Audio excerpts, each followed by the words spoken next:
Chers amis, bonjour et joie nouvelle de se retrouver sur les ondes de la 100.3. Nous sommes le 13 décembre 2025 et dans cette émission de 8 heures, nous allons réfléchir sur les textes de la liturgie de demain. Ce sera le 14 décembre 2025, troisième dimanche du temps de l'Avent, dimanche de Gaudete, dimanche de joie, où les prêtres célèbrent maintenant en rose.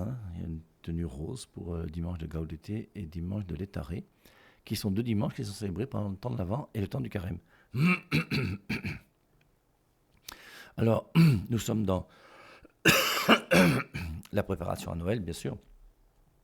Et on approche, on est déjà, le 14, demain c'est le 14 et 7, 21, et il restera 3-4 jours pour arriver à Noël le 25 décembre.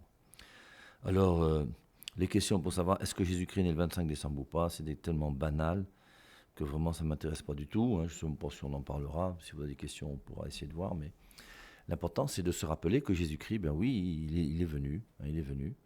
Il est venu il y a 2000 ans, on n'est plus à l'année près. On pense qu'il est né en -5 ou en -6 avant Jésus-Christ, je vous rappelle.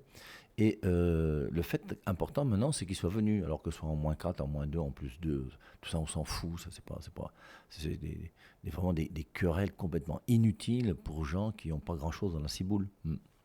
Et tous ces gens qui chaque année vous disent Jésus-Christ n'est pas né le 25 décembre, il ne faut pas fêter Noël. Bon, on fête bien l'anniversaire de tout le monde. Je ne vois pas pourquoi on ne fêterait pas l'anniversaire de la naissance de Jésus-Christ. C'est quand même un anniversaire qui est très important et habituellement les anniversaires, on les fête partout. Nous, la congrégation Saint-Jean, on va fêter la 50e année de l'existence de notre congrégation. On fête les anniversaires de mariage, on fête les anniversaires de baptême, on fête les anniversaires de naissance. Il y a plein, voilà. Et ce n'est pas une mauvaise chose, je crois que c'est clair. Et alors, c'est pour ça que la liturgie donc, nous rapproche déjà de plus en plus. Alors, la semaine dernière, déjà, c'était Jean-Baptiste, convertissez-vous. On avait la distinction entre le baptême de Jean-Baptiste et le baptême de Jésus-Christ. Alors, on ne revient pas sur ça. Le baptême de Jean-Baptiste est mort et n'existe plus. Le baptême d'eau, l'immersion dans l'eau, est un baptême qui n'existe plus. Il n'y a plus de baptême d'eau. Le baptême, maintenant, c'est le baptême chrétien qui est le baptême de Jésus-Christ, qui est le plongeon dans le Saint-Esprit, comme dit Matthieu 3,11. Et aujourd'hui, donc, on aura encore un texte sur Jean-Baptiste. Alors, on peut lire, si vous voulez, directement Matthieu chapitre 11, une fois. Et dans ce passage, donc, en ce temps-là, Jean-Baptiste entendit parler dans sa prison des œuvres réalisées par le Christ. Alors, Jean-Baptiste a été mis en prison. Il est arrêté. Hérode a un grand respect pour lui. Il le défend. Il aime l'écouter, même comme en l'écoutant, ça le bouscule un peu dans sa vie. Et sa femme Hérodiade, elle par contre, veut la mort de Jean-Baptiste. Et Hérode le sait. Et Hérode essaye de défendre quand même Jean-Baptiste. Et vous connaissez l'histoire dans Matthieu chapitre 14, où la fille d'Hérodiade va danser. Et lorsqu'elle va danser, eh bien, Hérode va lui demander, je te donnerai tout ce que tu veux, même si c'est la moitié de mon royaume. Elle va voir sa mère, elle dit, donne-moi la tête de Jean-Baptiste. Et c'est comme ça que des gens sont entrés dans la prison de Jean-Baptiste. Lui, Jean-Baptiste, pendant qu'il y a la fête chez Hérode, lui, au courant de rien, il est tranquillement dans sa prison. Et tout d'un coup, un soldat arrive, puis on lui coupe la tête, on met la tête sur un plateau et on la porte à cette fille qui avait dansé. Et voilà comment on a décapité donc Jean-Baptiste. Alors Jean-Baptiste, c'est le précurseur, celui qui annonçait la venue du Christ. Le baptême de Jean-Baptiste annonçait le baptême de Jésus-Christ. Et aujourd'hui, donc, on a Jean-Baptiste qui est en prison. Et puis, alors, a-t-il douté, oui ou non? On va essayer de lire le texte et on va voir ce que ça nous dit. En ce temps-là, Jean le Baptiste entendit parler, dans sa prison, des œuvres réalisées par le Christ. Il lui envoya ses disciples, et par eux lui demanda, « Es-tu celui qui doit venir, ou devons-nous en attendre un autre ?» Alors, est-ce que c'est Jean-Baptiste qui doute? Jésus leur répondit. Donc il envoie ses disciples demander à Jésus, « Es-tu celui qui doit venir, ou devons-nous en attendre un autre ?» Jésus leur répondit, « Allez annoncer à Jean ce que vous entendez et voyez. Les aveugles retrouvent la vue, et les boiteux marchent. Les lépreux sont purifiés, et les sourds entendent. Les morts ressuscitent, et les pauvres reçoivent la bonne nouvelle. Heureux celui pour qui je ne suis pas une occasion de chute. » Tandis que les envoyés de Jean s'en allaient, Jésus se mit à dire aux foules, à propos de Jean, « Qu'êtes-vous allés regarder au désert? Un roseau agité par le vent? » Bien sûr que non, c'est clair. Alors qu'êtes-vous donc allés voir? Un homme habillé de façon raffinée? Mais ceux qui portent de tels vêtements vivent dans les palais des rois.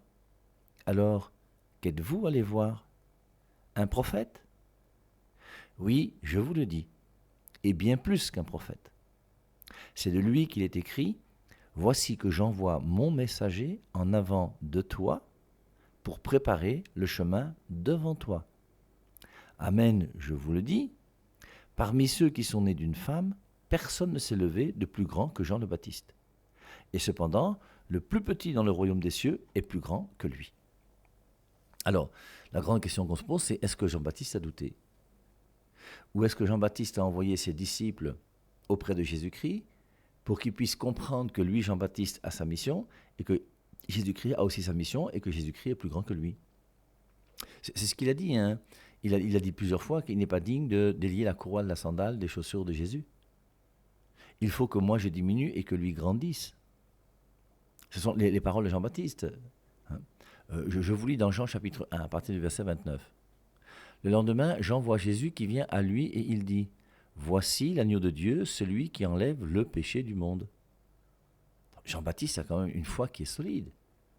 Et il dit bien que Jésus-Christ est l'agneau de Dieu qui enlève le péché du monde. Je parlais de lui lorsque j'ai dit: Après moi vient un homme qui déjà me dépasse, car bien avant moi il était. Et ça montre bien que quelque part, quand il dit avant moi il était, Jean-Baptiste est plus âgé que Jésus de 6 mois. Mais pourtant, il dit après moi vient un homme qui déjà me dépasse, car bien avant moi il était. Ça fait penser au passage de Jean chapitre 8, où on dit qu'avant qu'Abraham fût, je suis. Et Jésus-Christ était avant Abraham, et forcément avant Jean-Baptiste. Ce qui montre bien le côté de sa divinité qui est proclamé par Jean-Baptiste. Je parlais de lui lorsque j'ai dit: Après moi vient un homme qui déjà me dépasse, car bien avant moi il était. Je ne le connaissais pas. Et ça aussi, je trouve ça extraordinaire. Je suis persuadé, et je crois que chacun d'entre nous, c'est logique, que Jean-Baptiste connaissait Jésus et que Jésus connaissait Jean-Baptiste. Ils ont dû jouer ensemble quand ils étaient petits. C'est son cousin. Et il dit: Je ne le connaissais pas. Je ne le connaissais pas comme je le connaissais en tant que cousin. Ils ont dû faire des baptêmes ou des communions ensemble. À l'époque, ce n'était pas les baptêmes et la communion, mais le bar mitzvah, les rites, les fêtes, les deuils. Ils ont bien dû se rencontrer quelque part, ça ne veut pas être autrement. C'est les mêmes gens, la même famille. Et ils le connaissaient donc comme cousin. Mais quand il dit ici: je ne le connaissais pas, mais il ne le connaissait pas comme étant le Messie qui devait venir. Il le connaissait comme étant son cousin. Je reprends. Hein. Le lendemain, Jean voit Jésus qui vient à lui et il dit: Voici l'agneau de Dieu, celui qui enlève le péché du monde. Il faut bien que c'est le Sauveur. Je parlais de lui lorsque j'ai dit: Après moi vient un homme qui déjà me dépasse, car bien avant moi il était. C'est la profession de foi de Jean-Baptiste sur Jésus. Et cette profession de foi dans Jean 1, il va la garder même quand il sera en prison. Et en prison, Jésus-Christ n'est plus devenu autre chose que ce qu'il est. Voici l'agneau de Dieu. Il est toujours l'agneau de Dieu, même quand Jean-Baptiste est en prison. Verset 31, je ne le connaissais pas. Donc, il ne le connaissait pas comme étant le Messie, mais je suis venu avec le baptême d'eau pour qu'il puisse se manifester à Israël. Et Jean-Baptiste est la voix qui proclame: Ouvrez les portes à celui qui vient après moi et qui est plus grand que moi. Jean fit cette déclaration sur verset 32. J'ai vu l'Esprit qui descendait du ciel sur lui, comme fait la colombe, et il est resté sur lui.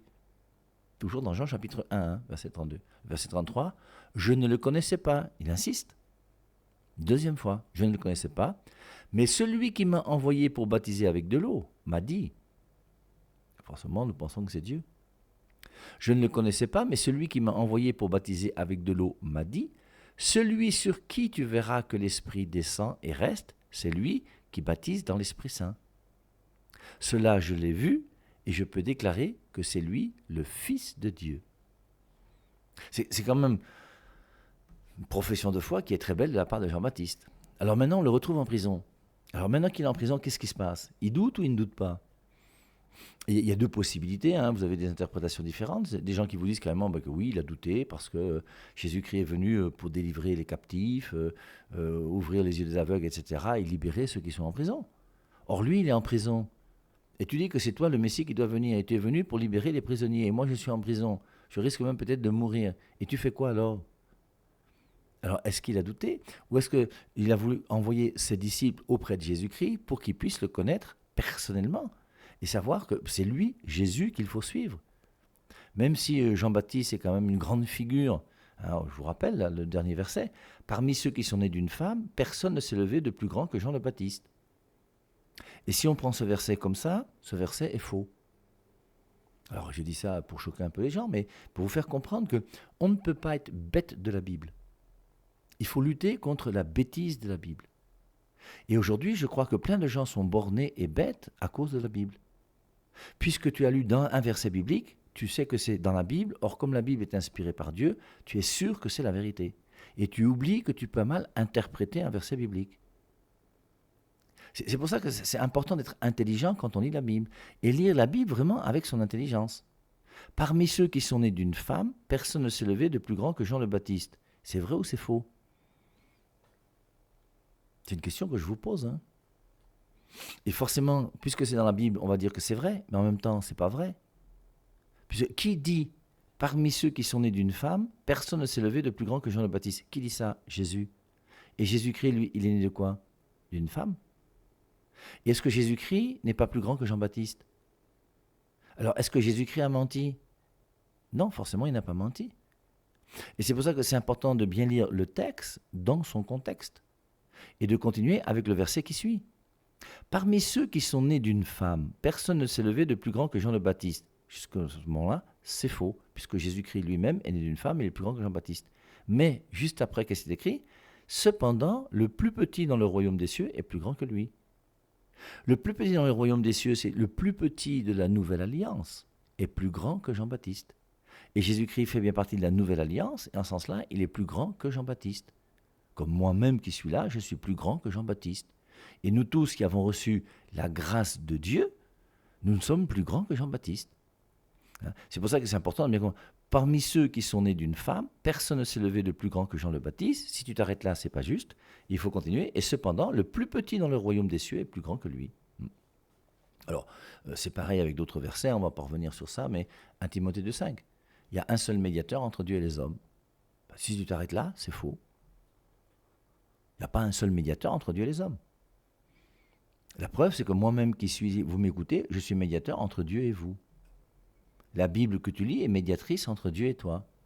Le baptême que tu as reçu est médiateur entre Dieu et toi. Le culte auquel tu vas assister demain ou la messe à laquelle tu vas assister demain est médiatrice entre Dieu et toi. Le pasteur qui va prêcher ou le prêtre qui va te faire est médiateur entre Dieu et toi. Il y a plein de médiateurs. Toi qui as connu Jésus-Christ grâce à ton père et ta mère ont été médiateurs par rapport à Dieu. C'est pour ça que dans 1 Timothée 2,5, il y a un seul médiateur entre Dieu et les hommes. Si tu t'arrêtes là, tu vas faire une mauvaise interprétation des Saintes Écritures. Et c'est pour ça qu'il faut lire le verset qui suit, 1 Timothée 2,5, il y a un seul médiateur entre Dieu et les hommes qui a donné sa vie en rançon pour la multitude. Il y a un seul médiateur qui est mort pour toi, mais sinon il y a plein d'autres médiateurs sur la terre. Quand Jésus-Christ dit aux apôtres dans Luc 16, celui qui vous écoute m'écoute, ils deviennent médiateurs pour partager la parole de Dieu. Dans Jean 20, 23, que les non-catholiques ne comprennent pas, ce qui est bizarre, pourtant c'est clair. Jean 20, 23, tous ceux à qui vous remettrez les péchés leur sont remis. Jésus-Christ donne le pouvoir aux apôtres de remettre les péchés. Ce n'est pas moi qui l'ai voulu, c'est Jésus-Christ qui l'a voulu. Et les apôtres sont des intermédiaires, des médiateurs pour remettre les péchés. C'est pas moi. Alors, donc, comprenons que Jean-Baptiste, là, alors il a quand même fait cette expérience extraordinaire par rapport à Jésus-Christ.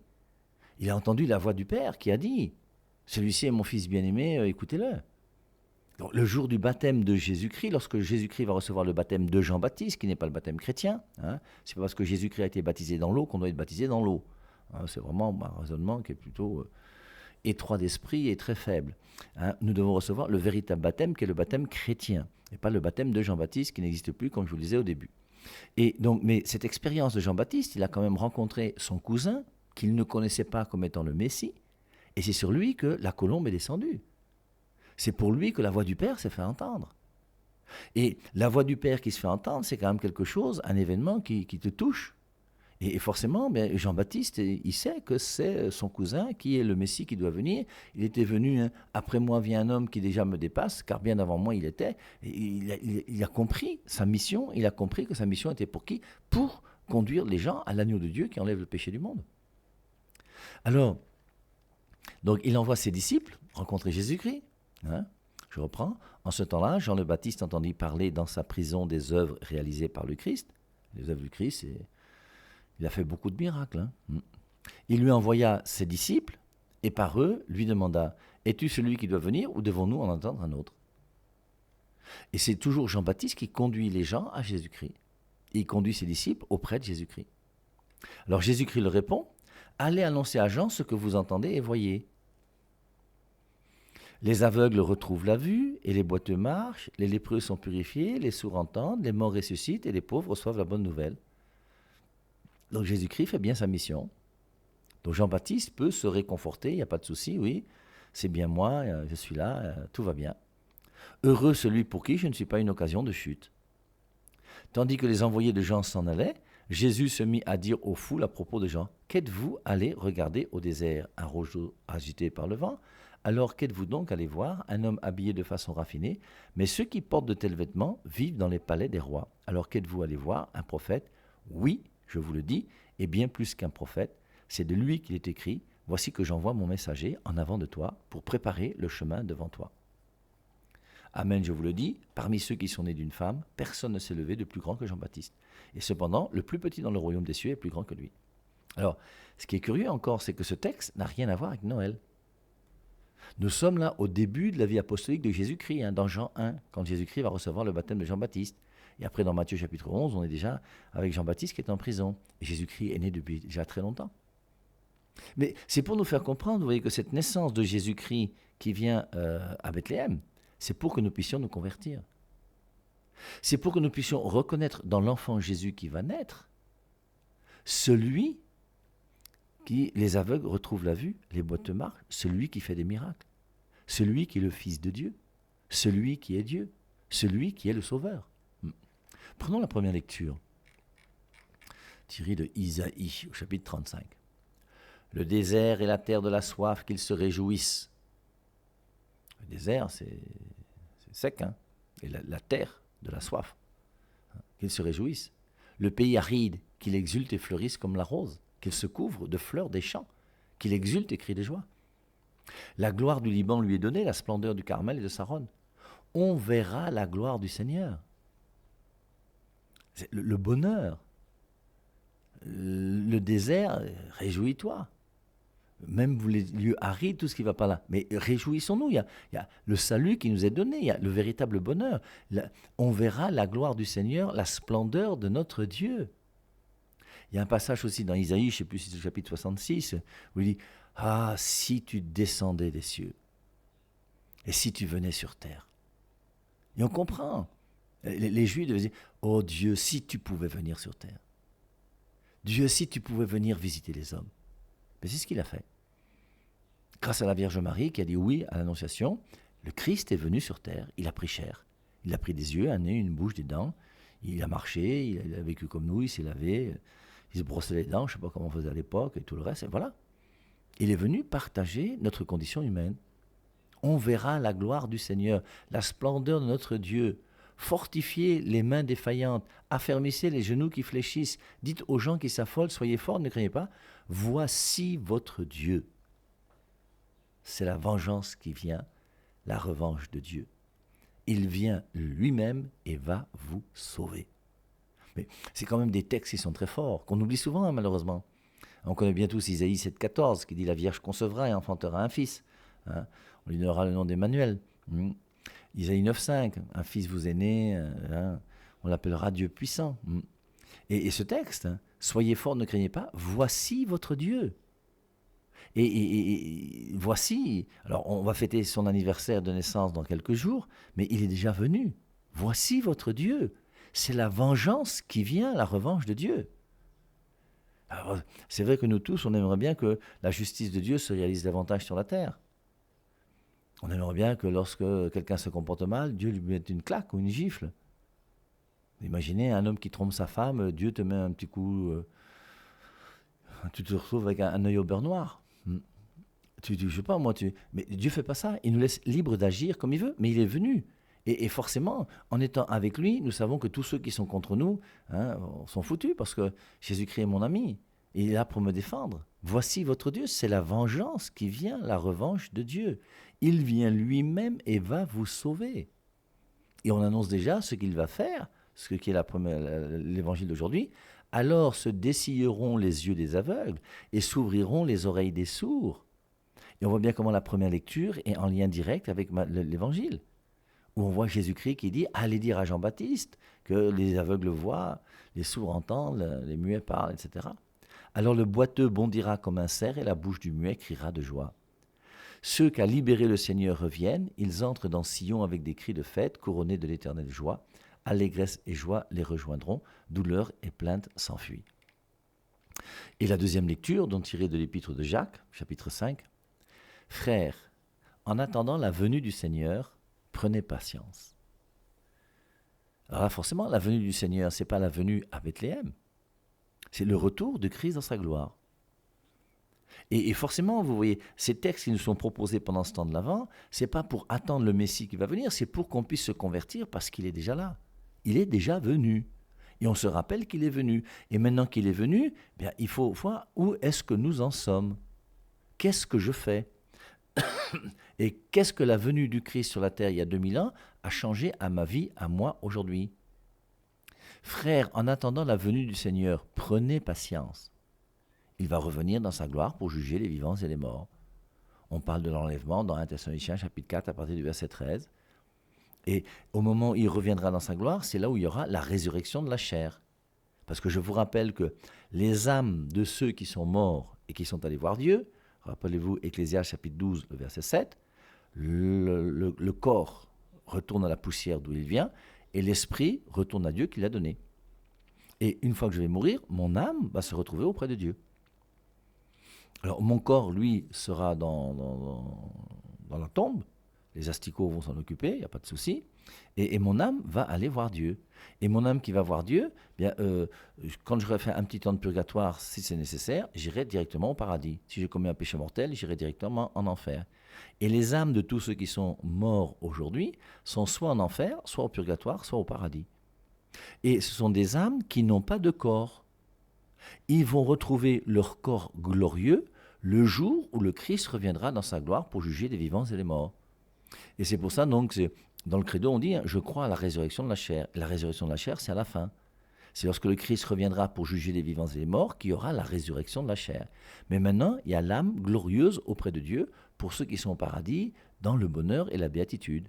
Et ces âmes qui sont là, donc Jean, Paul, Pierre, je ne sais pas qui encore, sont des gens qui sont vivants auprès de Dieu et qui peuvent intercéder pour nous. Donc frères, en attendant la venue du Seigneur, il reviendra, prenez patience.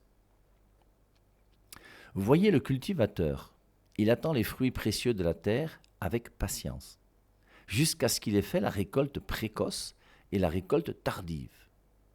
Vous voyez que Jacques sait comment on fait les récoltes. Prenez patience, vous aussi, et tenez ferme, car la venue du Seigneur est proche. Et vous voyez qu'on veut nous faire comprendre, et l'Église insiste, pour dire que oui, très bien, Jésus-Christ est né, il est venu il y a 2000 ans, mais c'est pourquoi? C'est pour qu'aujourd'hui tu sois ferme, que tu sois clair, et que tu prennes patience en sachant qu'il va venir. Prenez patience, vous aussi, et tenez ferme, car la venue du Seigneur est proche. Et alors, on peut relire, si vous voulez, 1 Thessaloniciens chapitre 4, l'enlèvement là. Parce que dans ce passage, on voit comment saint Paul pense que Jésus-Christ va revenir de son vivant. Lisons 1 Thessaloniciens chapitre 4. Nous ne voulons pas, frères, que vous soyez dans l'ignorance au sujet de ceux qui dorment, c'est ceux qui sont morts. Et donc saint Paul dit dorment pour montrer qu'ils sont vivants. Parce que quelqu'un qui dort est vivant. Quelqu'un qui est mort est mort. Et on peut à ce moment-là se tromper en pensant que les morts sont morts, ce qui n'est pas le cas. Les morts sont vivants, et même bien vivants, parce que l'âme spirituelle ne peut pas mourir. Il n'y a pas un grand dortoir où tout le monde est congelé en attendant que le Christ revienne dans sa gloire. Tout ça, c'est des illuminations bizarres de gens qui ne connaissent pas bien les Saintes Écritures. Je vous rappelle Jean chapitre 11, verset 25-26. « Je suis la résurrection et la vie. Celui qui croit en moi, même s'il meurt, vivra. Et quiconque vit et croit en moi ne mourra jamais. » Jamais. Ne mourra jamais. C'est très simple. Nous ne voulons pas, frères, que vous soyez dans l'ignorance au sujet de ceux qui dorment, afin que vous ne vous attristiez pas comme les autres qui n'ont pas d'espérance. Et c'est pour ça, quand quelqu'un est mort, on a une espérance, l'espérance du ciel. Alors, ça n'empêche pas de pleurer. Moi, j'ai pleuré, je vous dis, hier, je crois, là, lorsque j'ai enterré mon père, pendant toute la messe, j'avais mon mouchoir, j'ai pleuré. Mais personnellement, je savais qu'il allait partir de l'autre côté. Et de l'autre côté, je sais que Dieu existe. En effet, si nous croyons que Jésus est mort et qu'il est ressuscité, nous croyons aussi que Dieu ramènera aussi par Jésus et avec lui ceux qui se sont endormis. Voici en effet ce que nous vous déclarons d'après une parole du Seigneur. Nous, les vivants, restez pour l'avènement du Seigneur, nous ne devancerons pas ceux qui se sont endormis. Alors je reprends ce passage. Donc je suis dans 1 Thessaloniciens chapitre 4, je suis au verset 14, 15 même. Voici en effet ce que nous... Alors, en effet, si nous croyons que Jésus est mort et qu'il est ressuscité, nous croyons aussi que Dieu ramènera par Jésus avec lui ceux qui se sont endormis. Voici en effet ce que nous vous déclarons d'après une parole du Seigneur. Alors toujours intéressant de savoir, cette parole du Seigneur se trouve où? Bien, ni dans Matthieu, ni dans Marc, ni dans Luc, ni dans Jean. Il y a des paroles du Seigneur qui sont données uniquement par oral. Comme dans Actes 20-35, où toujours le même saint Paul dit, Jésus-Christ disait qu'il y a plus de bonheur à donner qu'à recevoir. Eh bien, ce Jésus-Christ qui disait il y a plus de bonheur à donner qu'à recevoir, c'est pas dans Matthieu, c'est pas dans Marc, c'est pas dans Luc, c'est pas dans Jean. C'est pour ça que notre foi ne repose pas sur les Écritures, mais sur la parole de Dieu, qui est plus que les Écritures. Voici en effet ce que nous vous déclarons d'après une parole du Seigneur, nous les vivants. Il se met dedans. Saint Paul pense que, que le Christ allait revenir dans quelques jours. Saint Paul ne pensait pas que le Christ allait mettre 2000 ans, on a déjà 2000 ans, alors il y a des gens qui attendent sa venue tous les jours, là. Il reviendra un jour, on ne sait pas quand, et c'est pour ça, savoir quelle date il va revenir, c'est faire des recherches inutiles, parce que ce n'est pas nécessaire. L'important, c'est qu'on soit prêt. Ce que nous disent les textes de la liturgie, il est venu, maintenant où en es-tu? Sois patient, prenez patience, vous aussi, et tenez ferme, car la venue du Seigneur est proche. Et cette venue du Seigneur, c'est soit le Christ qui va revenir dans sa gloire pour juger les vivants et morts, soit toi qui vas mourir et qui vas partir auprès de lui. Voici en effet ce que nous vous déclarons d'après une parole du Seigneur, nous les vivants, donc Saint Paul se met dedans. Restez pour l'avènement du Seigneur, nous ne devancerons pas ceux qui se sont endormis. Car le Seigneur lui-même a un signal donné à la voix d'un archange, au son de la trompette de Dieu descendra du ciel, et les morts en Christ ressusciteront en premier lieu. Donc ceux qui sont au ciel auprès de Dieu, cette âme qui est au paradis, oui, elle va, car le Seigneur lui-même a un signal donné, la trompette, descendra du ciel, et les morts en Christ, donc les Paul, les Pierre, les Jacques, les morts en Christ ressusciteront en premier lieu. Il y aura la résurrection de la chair. Ensuite, nous les vivants, il se met toujours dedans, Saint Paul. Ensuite, nous les vivants, qui seront restés, nous serons enlevés ensemble avec eux dans les nuées, à la rencontre du Seigneur dans les airs, et ainsi, nous serons toujours avec le Seigneur. Consolez-vous donc les uns les autres par ces paroles. Et on voit donc cette attente. Prenez patience, vous aussi, et tenez ferme car la venue du Seigneur est proche. Alors c'était il y a 2000 ans, on disait que c'était proche. Je vous rappelle, tous ceux qui vous annoncent que le Christ va revenir demain ou après-demain, ne les écoutez pas, on n'en sait rien du tout. Peut-être qu'il va revenir demain, après-demain aussi, mais on s'en fout, c'est pas ça qui est important. Ce qui est important maintenant pour nous, c'est de pouvoir vivre conformément à la volonté de Dieu sur cette terre. Le Christ est venu il y a 2000 ans, il nous a donné sa parole, il nous a donné son Église avec les sacrements. Comment vivons-nous notre vie chrétienne aujourd'hui? Et est-ce que cette fête de Noël que nous allons célébrer cette année une nouvelle fois, moi ce sera le 64e Noël que je vais vivre sur la terre, si je ne meurs pas d'ici là, et ce 64e Noël, qu'est-ce que ça va m'apporter? Est-ce que ça va me permettre de me rappeler que Dieu nous aime? Parce que je crois que la fête de Noël, c'est ça. C'est Dieu qui veut nous montrer qu'il est venu partager notre condition et nous dire tout ce que nous ignorions pour pouvoir avoir le véritable bonheur. Et c'est quand même extraordinaire d'avoir un Dieu qui s'est fait bébé. Le bébé Dieu. On parle de l'enfant Jésus, de l'enfant Dieu. Bien, cet enfant a été bébé. Il est né, accouché par Marie à Bethléem, et c'est Dieu qui est venu visiter les hommes. Et il est venu pour nous donner son enseignement qui est sa parole, afin que nous puissions la mettre en pratique, faire ainsi la volonté de Dieu, et pouvoir vivre avec lui ce bonheur inouï, immense, qui dépasse tout notre entendement, quand on sera face à face avec lui pour l'éternité au ciel. 6 99 85 05 17, 6 77 34 66 61, ce sont mes 2 numéros de téléphone. Si vous avez des questions, n'hésitez pas et je me ferai un plaisir de répondre à vos questions après la page musicale. Il t'a sauvé de la boue, il t'a racheté.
Me voici encore devant toi.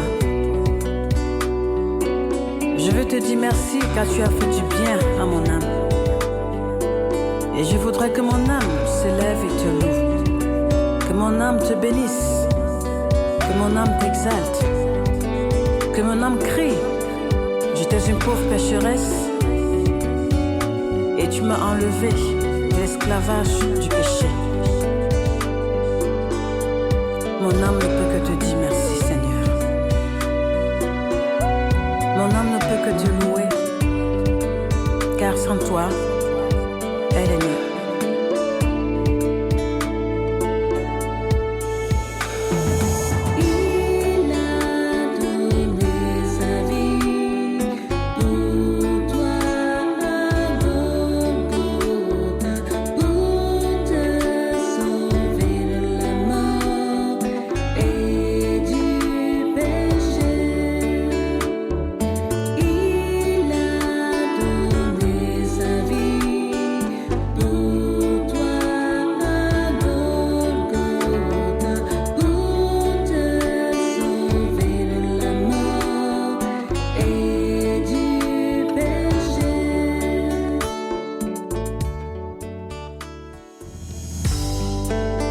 Mon âme élève le Seigneur. Exulte, car il a fait des merveilles dans ta vie. Il t'a sauvé de la boue, il t'a racheté.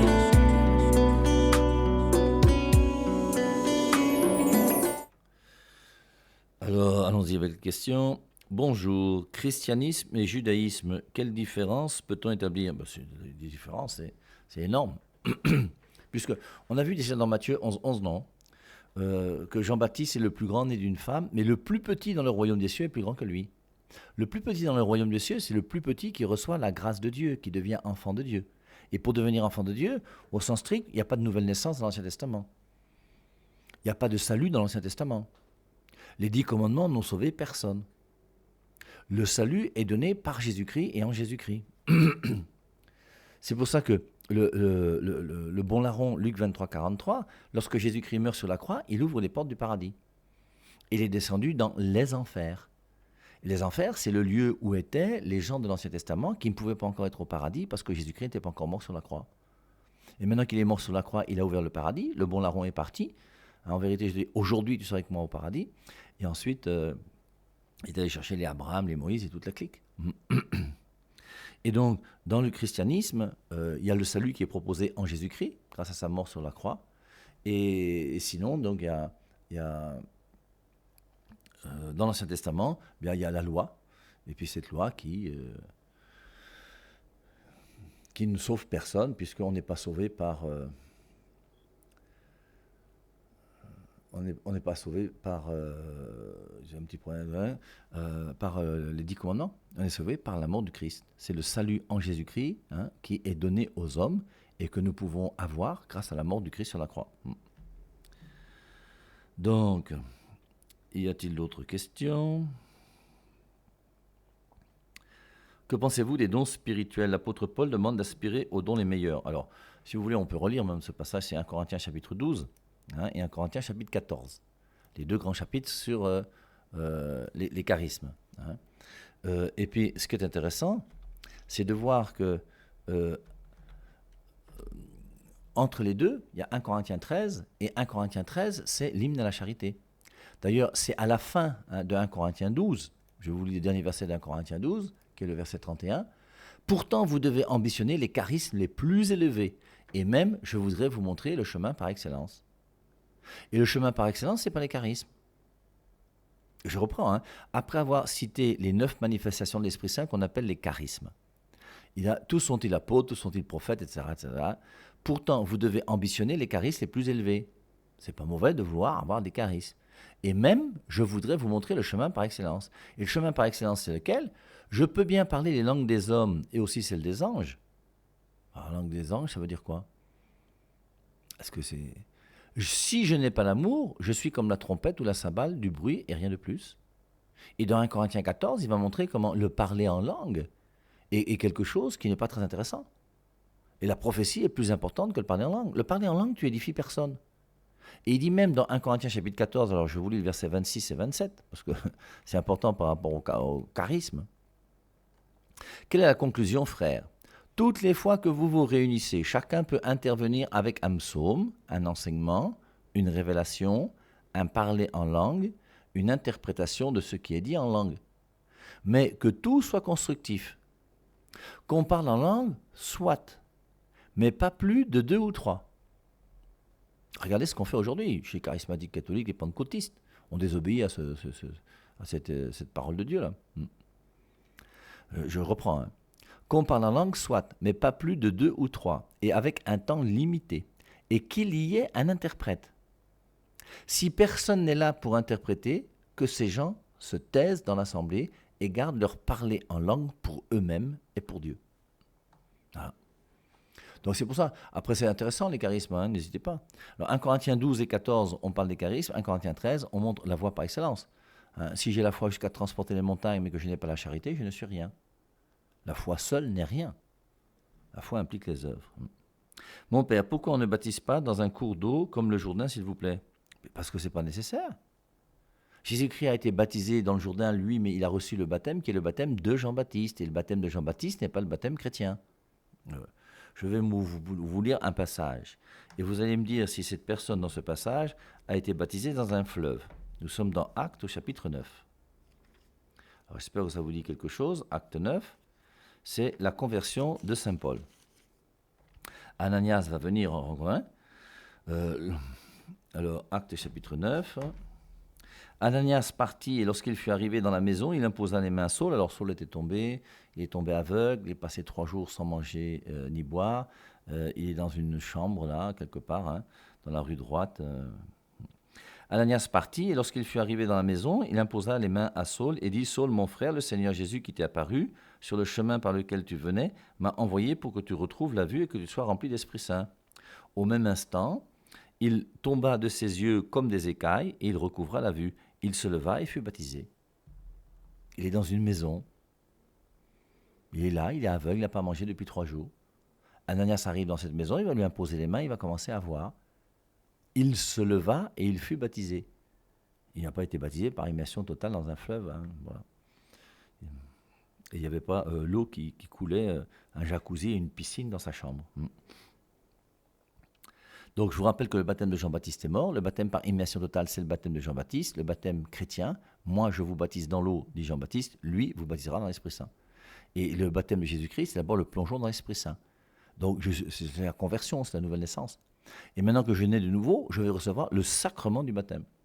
Et le sacrement du baptême que je reçois dans l'Église, je le reçois en étant baptisé au nom du Père et du Fils et du Saint-Esprit, comme Jésus-Christ l'a demandé dans Matthieu 28, 19, et avec de l'eau, parce que Jésus-Christ a dit à Nicodème, Jean 3, 5, nul s'il n'est d'eau et d'esprit ne peut entrer dans le royaume des cieux. Donc pour le baptême, il faut de l'eau. Et l'eau qui symbolise justement la vie, puisque là où il n'y a pas d'eau, il n'y a pas de vie, et donc la vie, et qui symbolise aussi la propreté. On se lave avec de l'eau. Et on boit de l'eau pour vivre. Et c'est l'effet du baptême. Le baptême nous purifie du péché originel. On est lavé du péché originel et donne la vie divine. Voilà.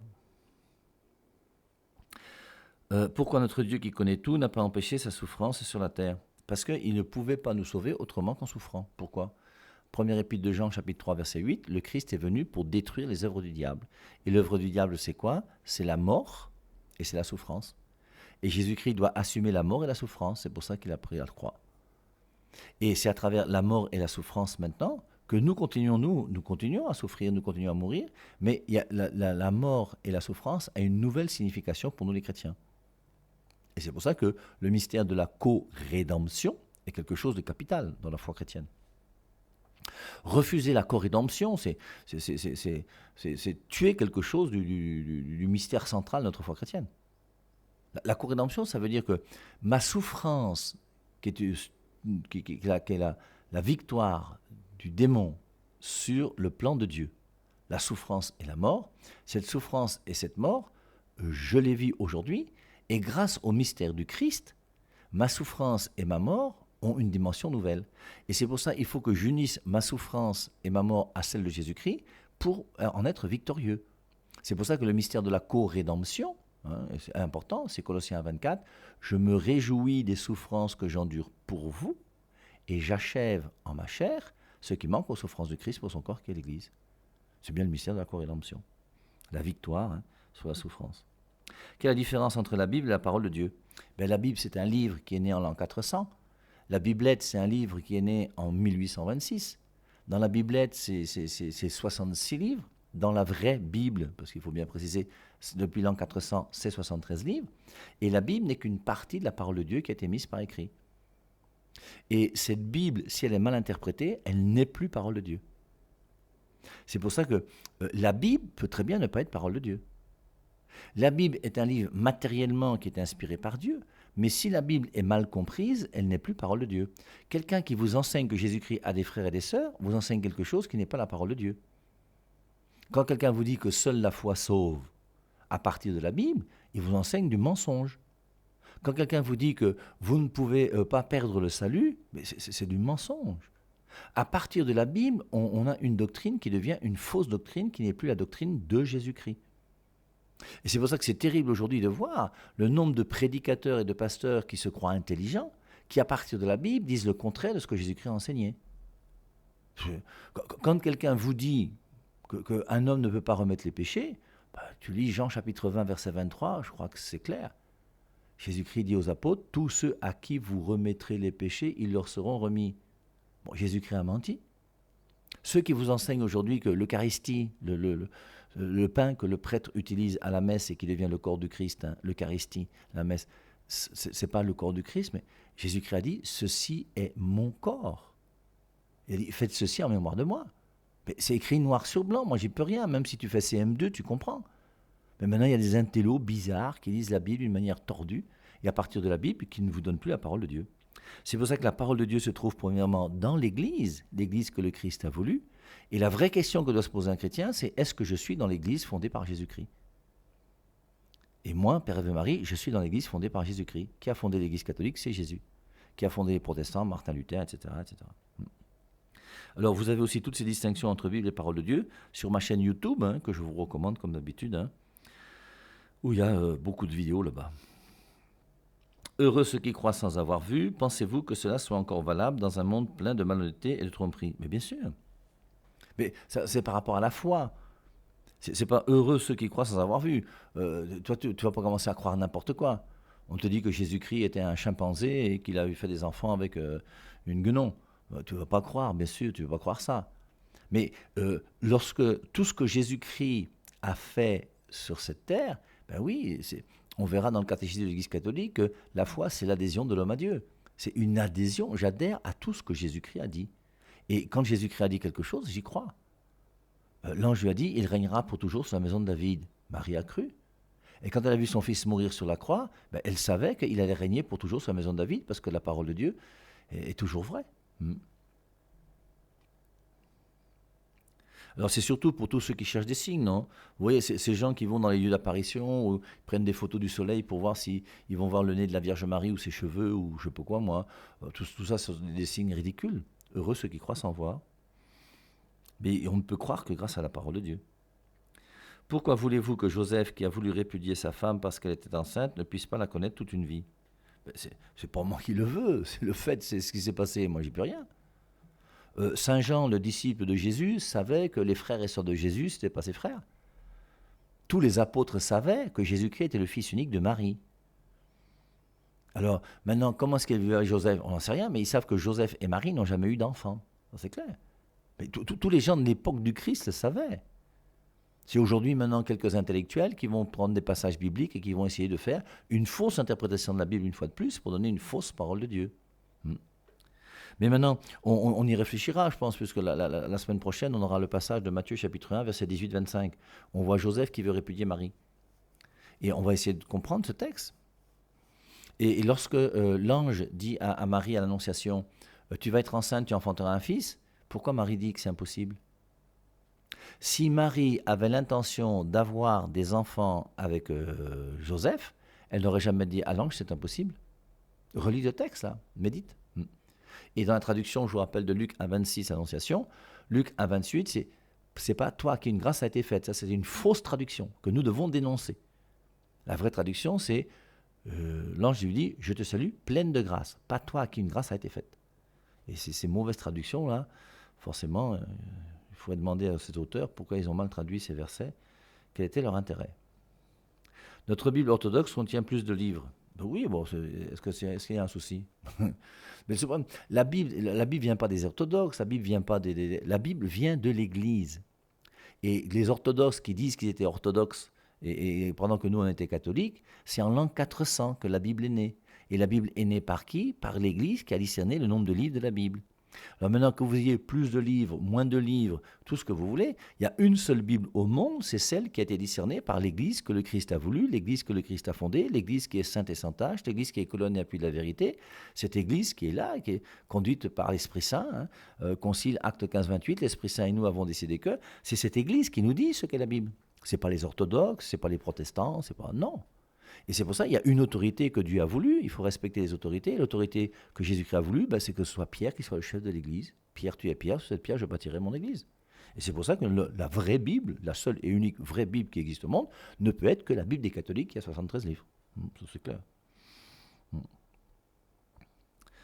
Donc, je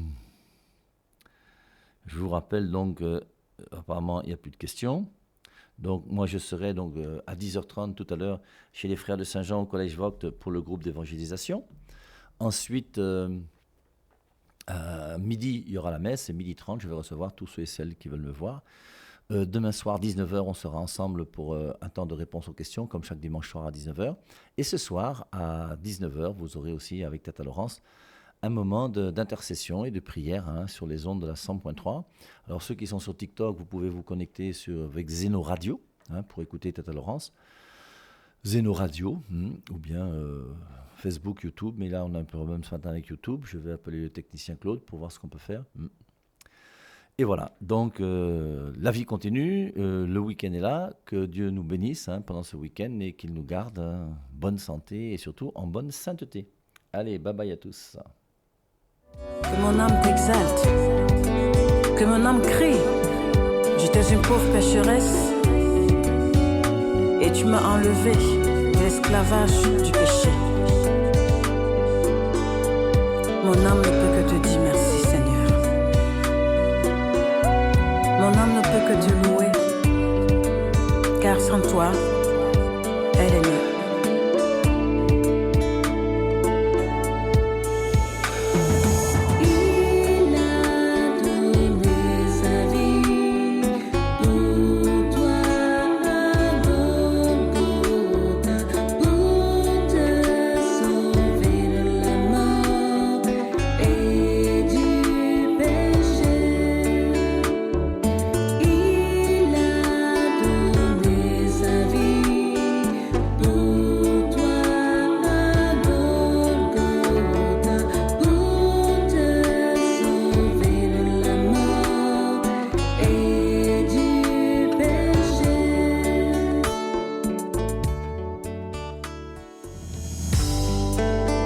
Mon âme élève le Seigneur,